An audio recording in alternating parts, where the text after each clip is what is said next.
Verticals versus cover Reading 2. this game. Goddamn, Brian. You and I want you to be mine. Okay, here. Come on, man. You gotta pass the ball a little quicker than that, man. Come on.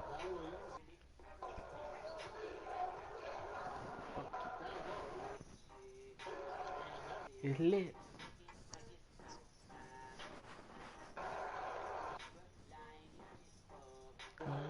My boy Michael Floyd. Oh yeah, that would have been good for the game. Getting a first down. Run the verticals concept and get a first down. Hello, everybody. I'm Larry. All right, Larry, EA Sports coverage of the NFL finds us at Bank of America Stadium in Uptown Charlotte. Today, after a crazy opening weekend, it's on to week 2, and we've got a good one here between the San Francisco 49ers and the Carolina Panthers. I have 4 new notifications. What are those?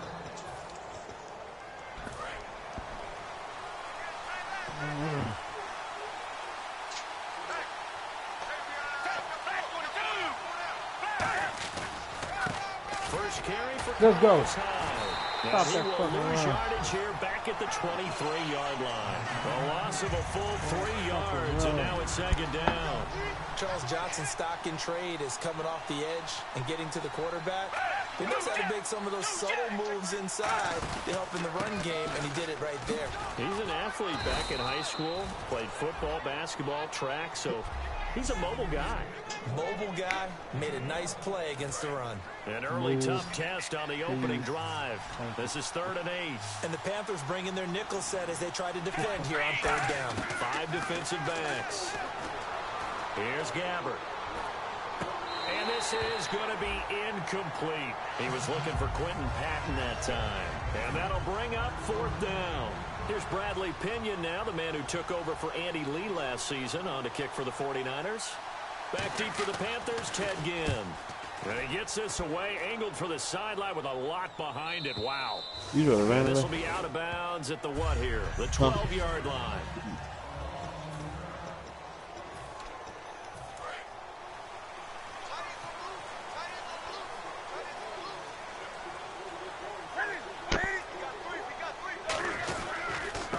They'll run. This is Jonathan Stewart.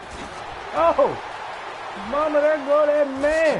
And they finally get him down at the other 46. A great run that time by Stewart. 42 yards. So it'll be first down here after the run. I guess that's what happens when you give the current NFL rushing leader that much room. And when you do, all you're doing is solidifying his standing at the top of the leaderboard. He's going to continue to get more and more yards. Good luck trying to chase him down. He was trying to get it that time to Ted Ginn. And that'll make it 2nd and 10.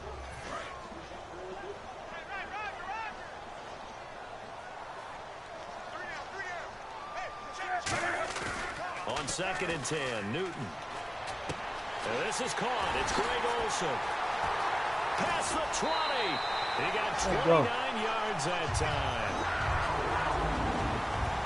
And that's one of his advantages of a passer is now with his height, setting back there in the pocket, firing it over the middle, he can really see everything clearly. It is, and I know that other quarterbacks get it done different ways, all right? You don't have to be his height to make a great play. But what he does is he takes away having to make those slide steps in the pocket to find angles to throw the ball through. He just throws right over the top of it because he can see everything, and sometimes that saves time and gets the ball to a receiver quicker. Oh, my Cam. There's times when I'm not analyzing up here. I'm just appreciating. Led NFL quarterbacks in rushing last year. He is truly the ultimate weapon at that position. And the hit jarred it loose. It's incomplete. And a look now at the defensive starters for San Francisco. Ahmad Brooks came out of the University of Virginia with speed as the #1 part of his game. But since then, he's gotten stronger at the point of attack.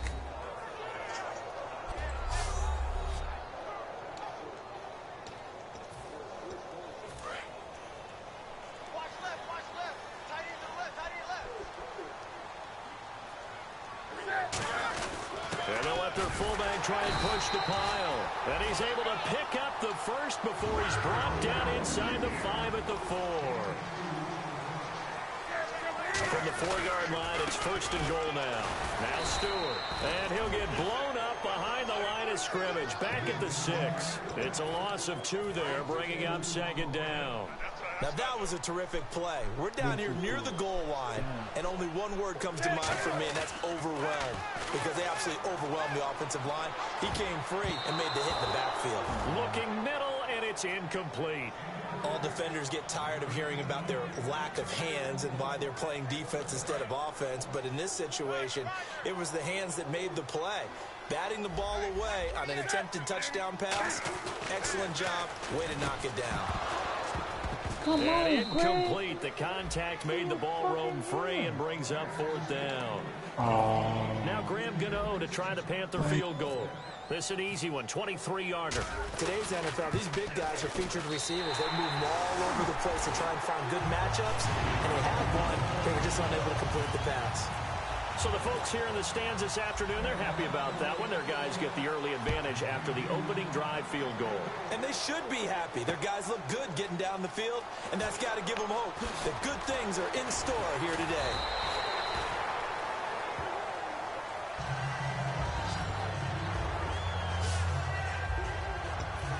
And San Francisco gets set to go here. And on the first drive, 3 and out. I know that these are professional athletes, but I would imagine sometimes you get the nerves at the beginning of a game. Those don't ever go away. And typically what I've heard from guys and what I remember from playing, if you don't have nerves at the start of a game, it's not going to be a great day for you. You're not really ready to play.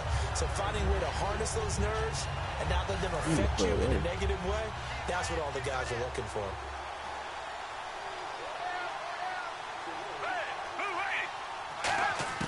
A 2nd down throw for Gabbert. He's got time in the pocket. It's hauled in by Torrey Smith. And he gets this one all the way up to the 40. And a nice gain at 21 yards. That was a nicely run slant route, and what the receiver's trying to do is make the defender think he's going upfield for a deeper route, and then breaks it off, usually after about 3 to 4 steps, and cuts towards the middle of the field. And now what he's trying to do is use his body to keep the defender away from the football and give the quarterback a really nice target. Star Latulele in on the tackle. I got to get Michael Flores 2nd down following the run.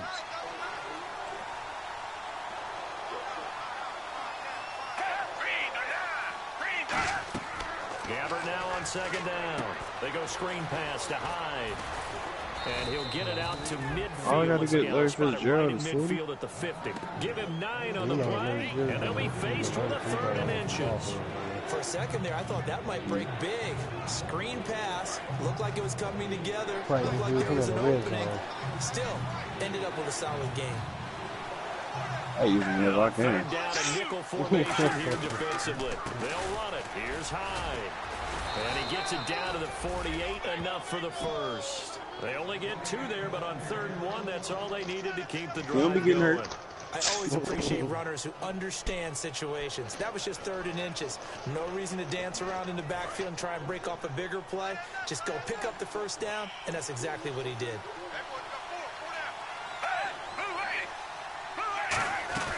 They run again with Hyde on 1st. And he'll get this down only to about the 46.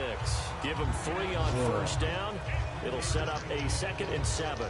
And Carlos Hyde's such a physical, tough runner. People are talking about him changing his style. I don't think he should change a thing. And I know he wants to add catching the ball to his arsenal as well. One thing's for sure. He said in the offseason, he told us he's happy to be in a Chip Kelly offense, isn't he? No doubt about it. Gabbert now. Complete to Quentin. Come on, and he's brought down after a good gain. And the offense lining up 1st and 10. 2 receivers left, 1 to the right. Wow. They go play action here on 1st down. I was trying to check the play. Oh, 6 come points on. in his hands there, couldn't hang on. 2nd down. After all the preparation, all the practice, a play like that will absolutely break your heart. They had everything they wanted, just unable to complete it. In the end zone, a big-time drop. On on second down. High. Let's go. And he was able to shed the tackle, but the reserves come in for the stop. It's a gain of about 3, but it's going to leave him with third and still 7 yards to go. An 8-play drive to this point. So here's play number 9 on 3rd and 7. So 3rd and 7 and an extra defensive back on the field here. Jump off. Play coverage here. Now Gabbert. And probably the wise decision there. No one open. He just throws it away. And that keeps the field goal on the table as it's 4th down. Sometimes the coverage is so good, no matter what you're doing on offense, you just can't shake anyone free. They try their best to find someone open, but they took away every passing alley, every angle, and shut the play down. And that field goal caps an 11-play drive. That's a lot of offense to run to only get 3 points, but they'll take them. Anytime you can put anything on the board, you run to your sideline somewhat happy. And a nice return sets him up pretty good here at the 30-yard line. Here's the Carolina offense as they get ready to take over here. And last time they got 3 points, but it was a chip shot field goal. Did they run a trick play last night? After chip shot field goal, maybe the Yeah, bro, they ran a fake. They ran a fake. They ran Dog, so they ran, so it was like 4th and something. And they ran a damn fake field goal and converted. We may see some old power football here in this game. We got a taste of it on that first down run. Why you bring up the pass, nigga? That happened yesterday. Charles Davis, Brandon Gordon with you. It's the Panthers in possession. Now I gotta play that shit every 4th down. I gotta stay in like a prevent formation. On first down, Newton. Well, this is a catch by Ted Ginn. And he's brought down. It's a gain of 11 yards that time, and it produces a new set of downs. So the offense has it 1st and 10. Well, clearly one of his advantages as a passer is his height. Sit back in the pocket, fired over the middle. That makes things tougher defensively, doesn't it? It really does, because your goal is to move the quarterback off his initial spot when he gets his drop back completed. I don't know who I just threw the ball to. He can stay in there if he's willing to take the hits and just fire over the top, which saves him time and actually completes a play a little bit quicker than it normally does for a quarterback who has to slide and find open space to throw. Call it a gain of a yard, and it's going to bring up 3rd and 5. Well, so many times we look at a short run and we praise the offense for trying to set the tempo and establish things, but the defensive guys, hey, they just won the battle there. It wasn't a big run given up. They don't always have to absorb the body blow. Sometimes they dish them out themselves. They couldn't hang on to it through the contact. Incomplete. It looked like they had something there, but I think that he was thinking about running with the football before he actually hauled it in, and that led to a big drop. And Gano's kick is right through. And they will take the lead here in this battle of field goals at 6-3. So we're trading field goals here in the opening half. No breakthrough yet on the touchdown front. We've got a 6-3 game. And like what I've seen from both of these defenses thus far, both have been a little more aggressive. Piggee gotta come out, bro. That's the second fucking drop where I pretty much had it. Maybe not, man, but we'll see how it goes. No, I'm serious. Prez, don't worry about me, alright? What we got, man? Anytime we won live on the sticks, there's a game up here, I'll be there. But no, seriously, I'm good. I'm back. Appreciate that. It means a lot to me. Look, let me practice my speech. I gotta thank the person who is responsible for most of the points that I've scored this year. My homie, the person that I always chicken. Grant Alabaster. Any words, Grant? I feel like Tito right now. Than I expected, and I think that's reflected in what we see on the scoreboard, which is no touchdowns to this point. And San Francisco gets set to go here.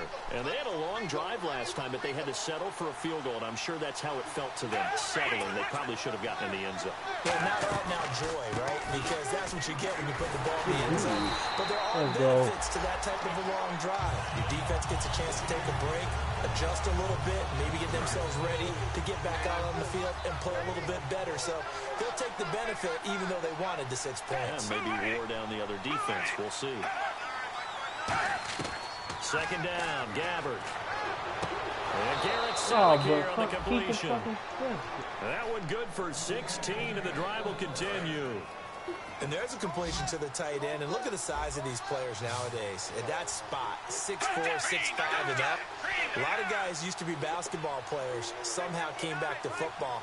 That's really good for the game of football. You're getting better athleticism, great hand-eye coordination, guys who know how to control their bodies when they run their routes. Rod Streeter, the intended receiver. And that'll make it 2nd and 10. 2nd down now after the incompletion.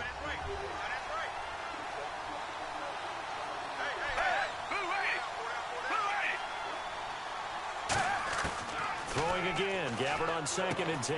Out to the flat for Hyde. And he'll get it out near the 40 to the 39. So many times you hear today's NFL described as a space game. Get your best players into space with the football in their hands. That's why sometimes you swing it out to your runner, get him out in the flat, and let him have a chance to make people miss an open field. Here's Gabbard. And that is incomplete. Punt. Torrey Smith, the intended receiver. And it'll be 4th down. Here's Bradley Pena now. On for his 2nd punt. He'd take a repeat of his first.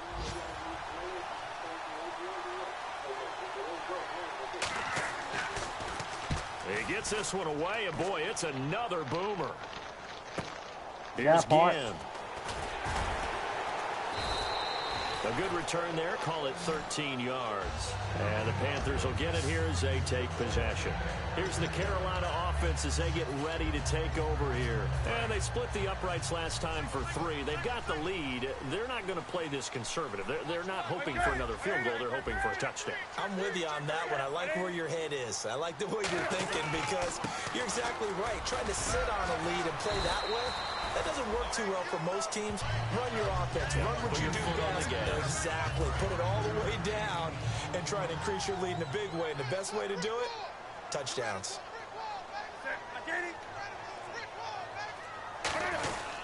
On 2nd down, they run with Stewart. And he'll be brought down shy of the 40 at the 38-yard line. Calling a gain of 7, and it gets him a new set of downs. Have they come up with a nickname for just Jonathan Stewart? Remember when it was double trouble when he's running with D'Angelo Williams in Carolina? But boy, what a year he had in 2015. Yeah, it was just 11 yards shy of 1,000, so close, but kind of stepped out of that shadow, didn't he? Certainly did, and gave the Panthers a real identity running the ball. Give him 13 on the pickup there. And it'll be a Carolina first. And defensively, they were in zone coverage there. Do you have to be a little careful? You're losing, playing against a good quarterback like he is, to not play too much zone? Yeah, you have to be careful about how much time you're giving up. I think it's a good point you just brought up. So maybe if you still want to play zone, you go to a zone blitz scheme. And you can drop anyone out of your defensive front, defensive end, defensive tackle. It doesn't matter. You just exchange someone to bring more pressure towards the quarterback and still try and cover downfield. This is Stewart again. And he'll be brought down, it looks like right at the 40.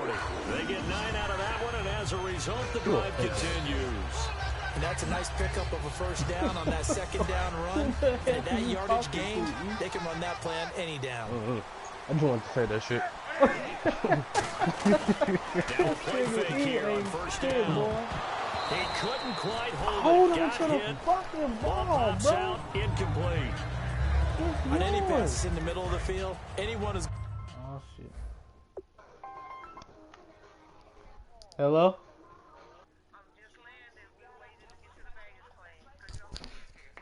Okay, I'm on my way. Alright.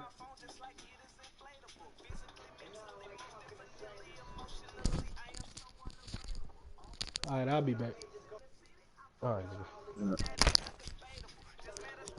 Told me he feels like my cousin, cause my shit is just that relatable.